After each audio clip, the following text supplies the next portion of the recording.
Shalom, saudara-saudara. Hari ini kita berselancar dalam kebenaran dalam seri kitab Matius yang sekarang sampai Matius pasal 16 ayat 1 sampai dengan ayat 4. Saya memberikan judul meminta tanda. Saya bacakan ayatnya bagi kita semua. Kemudian datanglah orang-orang Farisi dan Saduki hendak mencobai Yesus. Mereka meminta supaya ia memperlihatkan suatu tanda dari sorga kepada mereka. Tetapi jawab Yesus, pada petang hari karena langit merah kamu berkata hari akan cerah. Dan pada pagi hari karena langit merah dan redup kamu berkata hari buruk. Rupa langit kamu tahu. Membedakannya tetapi tanda-tanda zaman tidak.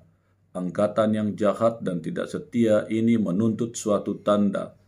Tetapi kepada mereka tidak akan diberikan tanda selain tanda Nabi Yunus. Lalu Yesus meninggalkan mereka dan pergi.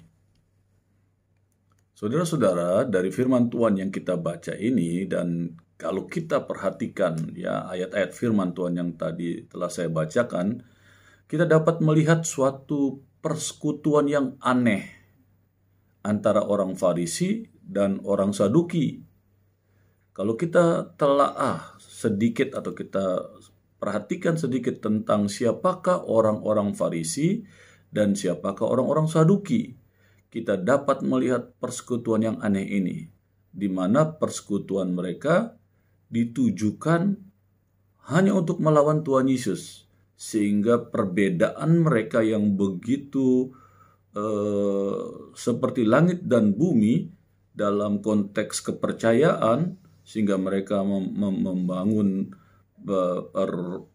perbedaan yang menjadi permusuhan yang begitu luar biasa. Ternyata mereka bisa akrab, mereka bisa bersatu untuk melawan Tuhan Yesus.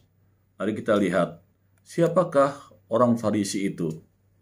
Orang Farisi adalah imam-imam yang dibentuk untuk hidup dan mengajarkan, menuntun, dan memberi contoh bagaimana mempelajari hukum-hukum yang dijabarkan oleh ahli-ahli Taurat. Jadi ahli-ahli Taurat itu adalah orang-orang yang dipercayakan, orang-orang yang memberikan hidupnya untuk mendalami kitab Taurat. Dan di dalamnya mereka menguraikan dari Taurat-Taurat yang ada, saudara, menjadi hukum-hukum, melalui perintah-perintah, ketetapan, dan peraturan-peraturan. Nah gitu, turunan dari 10 hukum Taurat itu mereka uraikan menjadi hukum, perintah lisan, melalui peraturan-peraturan, melalui ketetapan-ketetapan. Itu yang dilakukan oleh ahli-ahli Taurat. Nah, setelah mereka melakukan itu, membuat semua aturan-aturan, hukum-hukum, dan ketetapan-ketetapan itu, orang Farisi lah yang mempraktekannya, yang memberi contoh ya kepada rakyat Israel yang ada. Bagaimana mempelajari hukum, melakukan perintah lisan dan peraturan-peraturan, serta ketetapan-ketetapan, serta adat istiadat yang berjalan supaya dapat dilakukan oleh orang-orang Yahudi. Ya, jadi saudara bisa mengerti inilah orang Farisi. Jadi orang Farisi percaya akan malaikat dan kebangkitan tubuh. Nah, dasar ini juga yang dipakai Paulus dalam pengadilan di hadapan Sanhedrin, saudara, di dalam Kisah Rasul pasal 23 ayat 6 sampai dengan 10, sehingga terjadi pertikaian antara orang-orang Farisi dan orang-orang dari Saduki, saudara ya, karena perbedaan ini. Nah, saudara-saudara, orang Farisi itu tidak tergabung dalam suatu partai politik, tetapi mereka siap menerima pemerintah mana saja asal mereka diberi kebebasan menjalankan prinsip-prinsip keagamaan mereka yang memang sekarang pada zaman itu ya, ketika Tuhan Yesus ada saat itu, mereka lakukan. Jadi orang Farisi tetap nggak suka ikut politik, mereka juga membenci orang-orang Romawi, tapi untuk bagi mereka selama mereka diperbolehkan melakukan aktivitas keagamaan mereka tanpa diganggu, maka orang Romawi pun tidak diganggu oleh mereka. Begitu. Itulah sifat tindakan-tindakan yang dilakukan oleh orang-orang Farisi serta iman mereka dalam prinsip-prinsip Taurat.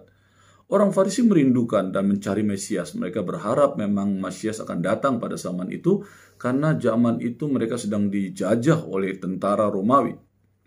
Jadi orang Farisi memandang agama dalam pengertian ritus dan kemurnian lahiriah. Jadi mereka mengajarkan bagaimana menjalankan turunan dari 10 hukum itu yang diuraikan dengan panjang lebar oleh ahli Taurat, dan mereka mempelajarinya dan mereka mengajarkannya kepada orang-orang Yahudi. Jadi pemberi teladan atau bagaimana mempraktekkan uraian-uraian, peraturan-peraturan, ketetapan-ketetapan yang dibuat oleh ahli Taurat itu, orang Farisi lah yang menjadi penyambungnya untuk berhubungan dengan rakyat atau orang Yahudi. Yang kedua, orang Saduki. Saudara, orang-orang Saduki ini adalah orang-orang yang kaya dan aristokrat. Ya, mereka terlibat jauh dengan politik. Mereka bermain di dunia politik dan melayani dan bekerja sama dengan pemerintah Romawi demi mempertahankan kekuasaan, kekayaan, dan hak istimewa mereka. Sehingga mereka mau, saudara, bergabung dengan tentara orang-orang Romawi, pemerintah Romawi. Jadi, dan dalam konteks iman terhadap keagamaan mereka, orang Saduki menolak sama sekali hukum lisan maupun peraturan ahli Taurat. Jadi turunan-turunan ketetapan-ketetapan peraturan yang dibuat ahli-ahli Taurat oleh orang-orang Saduki tidak dijalankan, saudara. Mereka tidak percaya itu. Dan orang-orang Farisi percaya adanya malaikat. Orang Saduki nggak percaya adanya malaikat. Tidak ada kebangkitan bagi mereka gitu loh. Jadi orang Saduki sudah menetapkan punya iman bahwa malaikat tidak ada, kebangkitan tubuh juga tidak. Orang Saduki tidak merindukan dan tidak memikirkan untuk kedatangan Mesias. Jadi saudara jangan kaget, di Israel juga begitu, saudara ya. Sampai hari ini ada yang merindukan kedatangan Mesias, ada juga yang tidak. Karena pola pengajaran dari aliran-aliran ini ya, orang Saduki dan orang-orang Farisi. Jadi dengan perbedaan prinsip-prinsip iman dan doktrin yang sedemikian berbedanya antara orang Farisi dan orang Saduki, seharusnya kemungkinan untuk bekerja sama sangat tidak mungkin. Mustahil bahkan kalau mau disebut. Tapi kenyataannya luar biasa, saudara. Mereka dapat bersama-sama untuk melawan Tuhan Yesus, untuk menjatuhkan Tuhan Yesus, bahkan merancangkan pembunuhan terhadap Tuhan Yesus. Awalnya orang Saduki tidak pernah peduli dengan kehadiran Tuhan Yesus, karena mereka kan tidak terlalu peduli tentang prinsip-prinsip rohani ya. So, mereka pakai prinsip-prinsip yang logika, mempercayai Taurat itu hanya Pentatok saja yang mereka percaya. Kitab-kitab para nabi dan yang lainnya mereka nggak anggap orang Saduki. Saudara. Tapi saudara, kenyataan yang luar biasa, mereka dapat bersama-sama melawan Tuhan Yesus. Dalam perjalanannya mereka nggak peduli tentang Tuhan Yesus. Mereka juga ternyata tidak membenci Tuhan Yesus. Tetapi dalam perjalanan seterusnya ternyata mereka jadi membenci Tuhan Yesus. Nah, dasarnya apa saudara? Dasar kebencian dan perbedaan yang mendasar inilah yang dijadikan kesepakatan mereka untuk menentang dan melawan Tuhan Yesus. Perlawanan awal yang dilakukan oleh mereka diperlihatkan mulai dari ayat yang pertama, di mana mereka mempertanyakan kepada Yesus untuk memperlihatkan suatu tanda dari surga. Karena bagi mereka, kalau memang kamu seorang nabi, pasti Tuhan memberikan tanda kepadamu sebagai seorang nabi. Bisa melakukan hal-hal mujizat yang luar biasa, perbuatan-perbuatan yang di luar nalar, ya, supranatural. Baru mereka bisa mempercayai bahwa ini adalah nabi dari Tuhan. Karena orang Yahudi pada dasarnya punya dasar untuk mengetahui bahwa orang ini benar utusan Tuhan atau bukan, yaitu saudara dengan cara melihat dan mendapatkan tanda yang jelas. Ya, saudara. Paling tidak mujizat yang dilakukan di hadapan mereka dengan tanda yang aneh. atau mengherankan. Saudara, di dalam Matius 12 ayat 38 sampai 40 ya. Jadi kalau tidak dapat, maka orang Yahudi tidak diperbolehkan untuk menghargai dan menghormati orang tersebut. Nah, itu yang mereka harapkan. Walaupun mereka dengar Yesus melakukan banyak mujizat, tapi mereka mau di hadapan mereka. Dan ternyata dalam perjalanan mereka melihat sendiri loh, saudara. Tapi toh tetap percaya. Jadi walaupun dasar awalnya mereka meminta tanda dan bukti, kenyataannya toh mereka juga nggak percaya. Maka Yesus tahu ini, saudara. Jadi jawaban dari Tuhan Yesus adalah tanda sudah ada apabila mereka dapat melihatnya. Tetapi karena mereka tidak dapat melihatnya, Yesus mengkritik mereka. Mereka melihat kok orang buta melihat, orang mati dibangkitkan. Itu kan perkara yang hanya Tuhan Yesus dapat menyembuhkan. Manusia tidak dapat, saudara. Makanya Tuhan Yesus katakan Yesus mengkritik mereka, tahu membedakan musim, ya saudara, di dalam ayat 2 dan 3. Tapi buta terhadap tanda-tanda zaman, tanda-tanda kedatangan Immanuel itu. Tetapi dari pertanyaan orang Farisi dan Saduki itu, Tuhan hanya menjawab singkat, yaitu tanda Nabi Yunus. Nah sekarang jadi pertanyaan, apakah tanda Nabi Yunus itu, saudara-saudara? Dari perkataan Tuhan Yesus, yang dimaksud tanda Nabi Yunus bukan karena dia ditelan oleh ikan besar dan dimuntahkan kembali setelah 3 hari ada di perut ikan, lalu saudara dimuntahkan kembali oleh ikan itu dan ternyata tidak mati gitu ya. Terus itu disebut hebat. Sehingga itu yang dimaksud adalah tanda Nabi Yunus.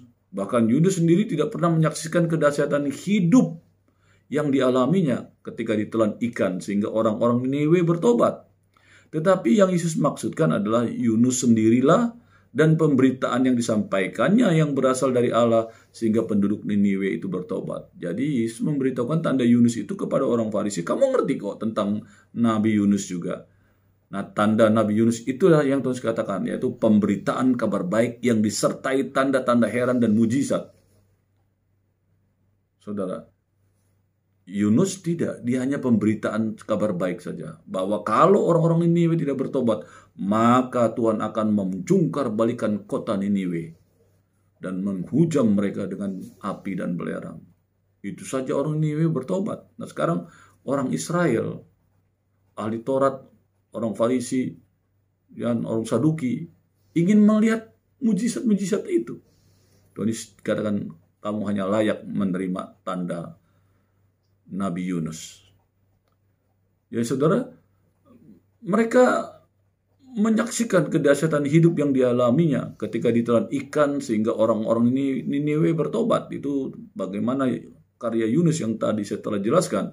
Tetapi yang Yesus maksudkan adalah Yunus sendirilah dan pemberitaan yang disampaikannya yang berasal dari Allah sehingga penduduk Niniwe bertobat. Jadi pemberitaan atas perintah Tuhan tentang pertobatan yang akhirnya dilakukan oleh orang Niniwe, maka mereka dijauhkan atau Tuhan membatalkan rancangan untuk membinasakan kota Niniwe.